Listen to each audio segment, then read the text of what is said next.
Okay, so in today's topic, we'll be discussing about the transport across the cell membrane. हमने पिछले part में हम discuss किया था जो है ना सेल फिजियोलॉजी, ये बेसिकली सेल फिजियोलॉजी का चैप्टर है और उसमें हमने ये वाला जो है ना सेल मेम्ब्रेन डिस्कस की थी, right, in the cell physiology part. So अभी हम चैप्टर सेल फिजियोलॉजी में हैं, सेल मेम्ब्रेन डिस्कस हम कर चुके हैं ऑलरेडी. अब हम डिस्कस करेंगे transport across the cell membrane. तो बेसिकली अब हमारे पास जो सेल मेम्ब्रेन होती है उसके थ्रू हमारे पास ट्रांसपोर्ट करते हैं मटेरियल्स, राइट. सो वो हमारे पास डिफरेंट फॉर्म में ट्रांसफर करते हैं: simple diffusion, active transport, facilitated diffusion, को ट्रांसपोर्ट, काउंटर ट्रांसपोर्ट. तो इसके थ्रू हमारे पास मटेरियल ट्रांसपोर्ट करे होते हैं अक्रॉस द सेल मेम्ब्रेन. तो अब हमारे पास सबसे पहले आता है सिंपल डिफ्यूजन. सिंपल डिफ्यूजन हमारे पास क्या होता है, जो मॉलिक्यूल्स होते हैं ना from high concentration to low concentration move करते हैं. कोई कैरियर मीडिएटेड नहीं होता है, डाउन द इलेक्ट्रोकेमिकल ग्रेडियंट होता है और इसके कोई एनर्जी रिक्वायर नहीं होती, इसलिए पैसिव होता है ये. तो इस हमने क्या क्या पढ़ा हमने इसमें कि सिंपल डिफ्यूजन में हमारे पास सिंपली जो है ना मॉलिक्यूल्स होंगे वो हमेशा हाई कंसंट्रेशन से लो कंसंट्रेशन मूव करेंगे.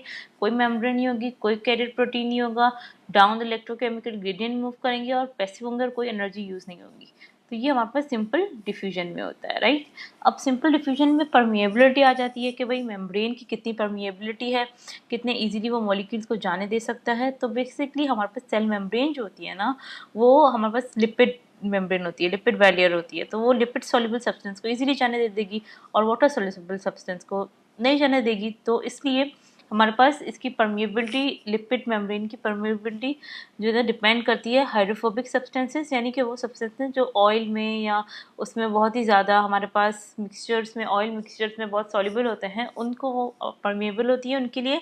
और जो हाइड्रोफिलिक सब्सटेंसेस होते हैं जस्ट लाइक सोडियम, पोटेशियम, जो कि वाटर में बहुत ज़्यादा सॉल्युबल होते हैं, उनके लिए वो मोस्टली इम्परमेबल होती है, यानी कि वो सिर्फ आयन चैनल्स के थ्रू ही पास कर सकते हैं, राइट. इसके अलावा हमारे पास परमिएबिलिटी हमने डिस्कस की. इसके अलावा हमारे पास रेडियस ऑफ द सॉल्यूट पे भी डिपेंड करता है कि हमारे पास कितनी परमिएबिलिटी हो सकती है एक सॉल्यूट की. अगर रेडियस ज़्यादा होगा उसका तो of course it will take time to cross a particular cell membrane. So basically अगर साइज़ ज़्यादा है तो यानी कि उसकी परमिएबिलिटी कम है, अगर रेडियस या साइज़ कम है तो उसकी सॉल्यूट की परमिएबिलिटी ज़्यादा है. मेम्ब्रेन थिकनेस, अगर मेम्ब्रेन की थिकनेस ज़्यादा है, मेम्ब्रेन बहुत थिकर है, तो ऑफ कोर्स परमिएबिलिटी कम होगी. अगर मेम्ब्रेन थिकनेस कम है तो परमिएबिलिटी ज़्यादा होगी, क्योंकि डिफ्यूजन डिस्टेंस फिर डिपेंड करता है डिफ्यूजन डिस्टेंस पे. क्योंकि अगर एक बहुत ही मोटी सी, अगर आप इमेजिन करें एक बहुत ही मोटी सी अगर हमारे पास एक वॉल हो और एक पतली सी वॉल हो, तो मोटी सी वॉल में क्रॉस करने में ज़्यादा टाइम लगेगा, ज़्यादा एनर्जी जाएगी एज कंपेरेबल टू एक पतली सी वॉल को हटाने में या उसको क्रॉस करने में. तो मेम्ब्रेन थिकनेस पे भी डिपेंड करता है. Small hydrophobic solutes just like O2, CO2 easily permeable होते हैं लिपिड सॉल्युबल मेम्ब्रेन में. Hydrophilic solutes like sodium, potassium हमारे पास थ्रू आयन चैनल्स मूव करते हैं. Okay, so now we'll be discussing about the current mediated transport. So in current mediated transport हम discuss करेंगे कि बेसिकली कौन से कैरियर मीडिएटेड ट्रांसपोर्ट है जिसमें हमारे पास बेसिकली एक स्पेसिफिक प्रोटीन कैरियर यूज़ होता है कि मटेरियल को ट्रांसपोर्ट करने से फ्रॉम द हाई या लो कंसंट्रेशन या from the low concentration to high concentration, that depends कि कौन सा हम ट्रांसपोर्ट सिस्टम डिस्कस कर रहे हैं. तो करियर मीडिएटेड ट्रांसपोर्ट, जितने भी करियर मीडिएटेड ट्रांसपोर्ट होते हैं उनमें 3 चीज़ें सब में कॉमन होती हैं: स्टेरियोस्पेसिफिसिटी, सैचुरेशन और कंपटीशन. स्टेरियोस्पेसिफिसिटी मीन्स कि बेसिकली हर एक कैरियर प्रोटीन जो होता है ना वो स्पेसिफिक होता है, हमारे पास एक स्पेसिफिक होता है सॉल्यूट के लिए, राइट. जैसे कि इसमें एग्जांपल दी हुई है कि डी ग्लूकोज जो होता है ना वो फैसिलिटेटेड डिफ्यूजन में ट्रांसपोर्ट होता है, बट उसका जो रिसेप्टर होगा ना वो एल आइसोमर को जाने नहीं देगा. तो इसीलिए हर एक स्पेसिफिक होता है, हर प्रोटीन रिसेप्टर या प्रोटीन या कैरियर प्रोटीन स्पेसिफिक होता है फॉर स्पेसिफिक सॉल्यूट. सैचुरेशन यानी कि बेसिकली जितने आप ज़्यादा कंसंट्रेशन बढ़ाते जाओगे रिसेप्टर्स और कैरियर प्रोटीन उतना सेचुरेटेड होते जाएंगे और विद टाइम उनकी वेलोसिटी इंक्रीज होती जाएगी, परमिएबिलिटी इंक्रीज होती जाएगी up to a certain limit. एक सर्टेन लिमिट तक पहुंचने के बाद अब क्योंकि रिसेप्टर सारे फिल हो चुके हैं, कैरियर प्रोटीन सारे फिल हो चुके हैं, तो फर्दर आप इंक्रीज करोगे अगर सॉलिड कंसंट्रेशन, तो फर्दर आपके पास वेलोसिटी इंक्रीज नहीं हो सकेगी. तो इट मीन्स कि सेचुरेशन बेसिकली हमारे पास डिपेंड करता है कि हमारे पास एक वेलोसिटी होती है, एक पर्टिकुलर वेलोसिटी होती है जो डिपेंड करती है कितने प्रोटीन्स और कितने प्रोटीन्स प्रेजेंट हैं जो कि सेचुरेटेड होते हैं विद द सॉल्यूट, और अप टू अ लिमिट उसके बाद अगर आप उसके इंक्रीज करोगे तो सेचुरेटेड हो गए होंगे, अगर फुल सेचुरेटेड हो गए होंगे प्रोटीन्स तो फिर आपकी वेलोसिटी इंक्रीज नहीं होगी। Competition basically structurally related solutes होते हैं जो बेसिकली एक दूसरे के रिलेटेड होते हैं सॉल्यूट्स, वो बेसिकली कैरियर मॉलिक्यूल्स जो हमारे पास जो कैरियर मॉलिक्यूल्स होते हैं, प्रोटीन्स होते हैं, उन पे कॉम्पीट करते हैं एक दूसरे से, just like glucose and galactose in the intestine. तो अगर इंटेस्टाइन में ग्लूकोज भी खा रहे हो, गैलेक्टोज भी खा रहे हो, तो ग्लूकोज बेसिकली हमारे पास एब्जॉर्ब होना चाहिए, पर गैलेक्टोज क्योंकि स्ट्रक्चरली सिमिलर है तो वो उसके साथ कॉम्पीट करेगा, गैलेक्टोज जो है ना वो ग्लूकोज के कॉम्पीट करेगा और एब्जॉर्ब होगा। तो इसीलिए अगर सिमिलर सब्सटेंसेस जो होते हैं ना वो कॉम्पीट करते हैं ताकि वो एब्जॉर्ब हो सके या पास कर सके मेम्ब्रेन से। फिर आ जाते हैं फैसिलिटेटेड डिफ्यूजन पे। ओके, फिर आ जाते हैं फैसिलिटेटेड डिफ्यूजन पे। फैसिलिटेटेड डिफ्यूजन हमारे पास वो डिफ्यूजन होती है जिसमें हमारे पास क्या होता है कि हमारे पास नॉर्मली हमारे जो मॉलिक्यूल्स होते हैं या केमिकल्स होते हैं वो from high concentration to low concentration जाते हैं, डाउन द इलेक्ट्रोकेमिकल ग्रेडियंट जाते हैं, पैसिव होता है, एनर्जी की भी नीड नहीं होती, रैपिड होता है देन सिंपल डिफ्यूजन, और कैरियर मीडिएटेड होता है। यानी कि कैरियर की नीड होती है, प्रोटीन की नीड होती है, रैपिड होता है क्योंकि कैरियर मीडिएटेड होता है तो इसलिए बहुत ही रैपिड होता है, राइट। और एनर्जी की नीड नहीं होती है, और इसके अलावा एटीपी की नीड नहीं होती है, और इसके अलावा हमारे पास कैरियर मीडिएटेड है तो इसके स्पेसिफिसिटी, सैचुरेशन एंड कॉम्पिटिशन तीनों की तीनों चीज़ें भी इस पर अप्लाई होंगी। एग्जाम्पल ऑफ फैसिलिटेटेड डिफ्यूजन अगर हम एग्जाम्पल की बात करें तो हमारे पास जो ग्लूकोज मॉलिक्यूल है वो एब्जॉर्ब जब होता है मसल्स में और एडिपोज टिश्यूज में, तो वो एब्जॉर्ब होता है through the facilitated diffusion, from the high concentration low concentration transfer होता है into the muscles and into the adipose tissue in the presence of the insulin. So वो ट्रांसपोर्ट हो रहा होता है, और डायबिटीज मिलेटस ये एक डिजीज़ है जिसमें इंसुलिन की डेफिशिएंसी हो जाती है, तो इसलिए हमारे पास आप एग्जाम्पल समझते हैं कि इंसुलिन एज अ बेसिकली वो हेल्प करता है ग्लूकोज को एब्जॉर्ब करने में into the muscle and adipose tissue, और जब इंसुलिन लेक कर जाता है तो बेसिकली हमारे पास ग्लूकोज मॉलिक्यूल्स एब्जॉर्ब नहीं हो पाते। बट ओवर हेयर हमारे पास फैसिलिटेटेड डिफ्यूजन हो रही होती है फ्रॉम हाई कंसंट्रेशन, ब्लड में बहुत हाई कंसंट्रेशन ऑफ ग्लूकोज होती है और मसल्स में और एडिपोज टिश्यू में इतनी नहीं होती, तो from high concentration to low concentration movement हो रही होती है, कैलोरी मीडिएटेड हो रही होती है, प्रोटीन के थ्रू हो रही होती है, इसलिए हम उसको फैसिलिटेटेड डिफ्यूजन कह रहे होते हैं। ओके, देन आ जाते हैं primary active transport. Primary active transport में हमारे पास क्या होते हैं कि एक्टिव ट्रांसपोर्ट क्या होता है, from molecules moving from low concentration to high concentration requiring the energy as well, right. So हमारे पास एक्टिव ट्रांसपोर्ट होता है। अब एक्टिव ट्रांसपोर्ट दो तरह के होते हैं, primary active transport and secondary active transport.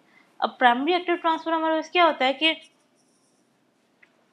Molecules move तो कर रहे हैं from the low to high against the electrochemical gradient, uphill move from फ्रॉम लो टू हाई और रिक्वायर करें एटीपी।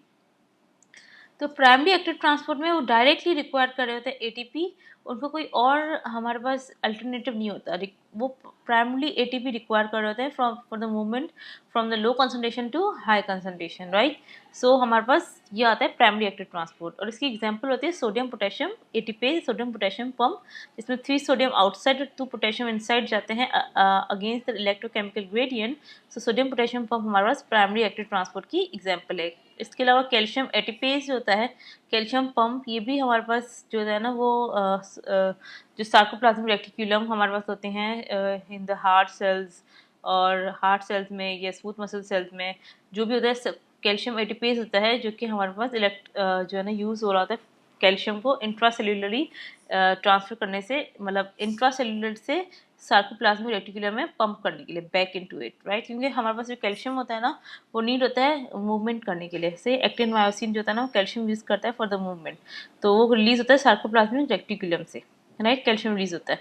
अब कैल्शियम ने एक दफ़ा जब हमारे पास काम कर दिया और हमारे पास मूवमेंट हो गई, तो जब when the movement is completed तो कैल्शियम को बैक जाना चाहिए सार्कोप्लाज्मिक रेटिकुलम में, तो वो काम कौन करता है, कैल्शियम पंप करता है, कैल्शियम एटीपेज करता है। तो वो from the low concentration to high concentration gradient, मतलब कि लो कंसंट्रेशन इंट्रासेल्युलरली मूव करवाता है from the intracellularly towards the sarcoplasmic reticular interior, right.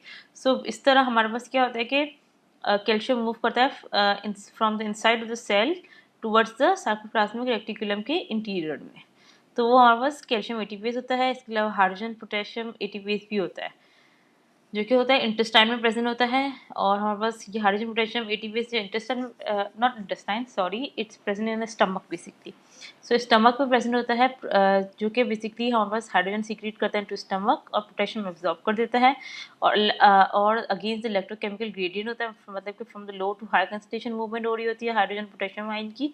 और अमप्राजोल हमारे पास ड्रग होता है जिसको हम ईसो बोल रहे होते हैं, वो बेसिकली हम यूज़ कर रहे होते हैं to inhibit the hydrogen potassium pump.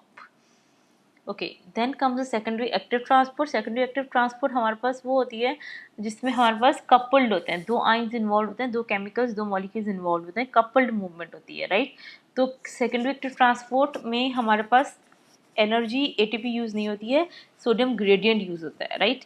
तो अब इसमें एग्जाम्पल हमारे पास दो तरह के होते हैं सेकेंडरी एक्टिव ट्रांसपोर्ट, को ट्रांसपोर्ट एंड काउंटर ट्रांसपोर्ट।